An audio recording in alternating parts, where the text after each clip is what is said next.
Hi. Hi, this is Jamie Steinberg with Starry Constellation Magazine. Amina, this is quite a difference between Tiana's hair.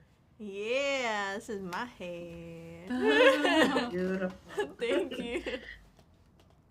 Amina, this is such another intense season for you. Is it Mhm. physically taxing on you with all of the climbing and having to hide yourself constantly? hmm Absolutely. It is physically taxing to the maximum.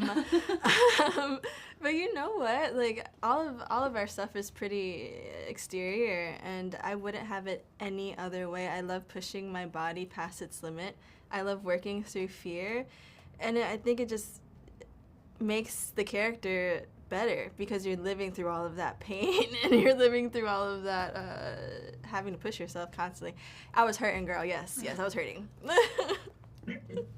Jennifer, this is a whole other genre for you, and I Mhm. find you so good at these dramatic roles. It's quite Thanks. different from your work, but also kind of similar as a detective on Oh. Dexter. There's something fascinating though, because it's unique for her time to be a marshal. What kind Mhm. of backstory were you given on her?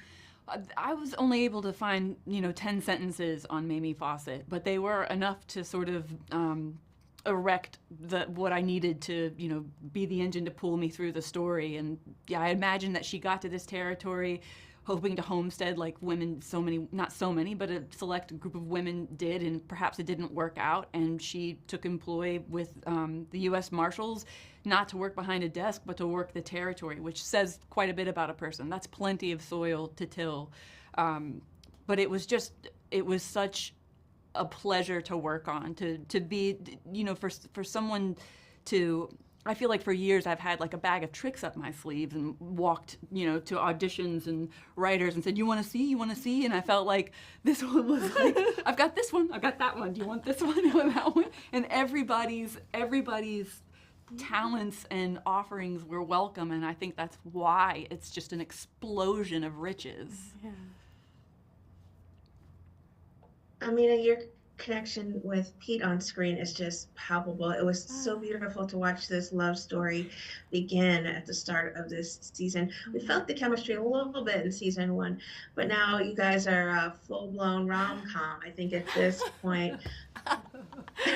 With all of the trials and tribulations you go through, talk Mhm. about working on screen with your love interests and what makes this couple so connected to each other. Yeah, I mean, it was a beautiful, beautiful segue into season two. And Jeremy Gowan, I had the privilege of honoring Coco Brings Plenty coming into season two, and he did such an incredible job at it. And I think everyone kind of welcomed him into the family with open arms and with praise as well. I mean, we had to honor Coco in such a deep way. And it's like, what was the best way we could do that was to completely surrender. I mean, I don't know how you feel, but as an actor, I'm awkward in real life. So doing something more lovey sceney and things like that is like really anxiety inducing for me. But you have to surrender. We had to surrender and do the good work. And it's so easy to love Jeremy. It's so easy to love you and all the things. So I'm very happy with the outcome. It was very fun, and you're gonna see ebbs and flows of Tiana as we go on through season two, and it's beautiful. I don't think she's Quite a awkward. dichotomy because you're tracking her down. We Well, thank you both intersect. so Yeah, much. we do intersect. Thank you so much for your time. You're so exceptional in the series. Oh, thank you. Thank you.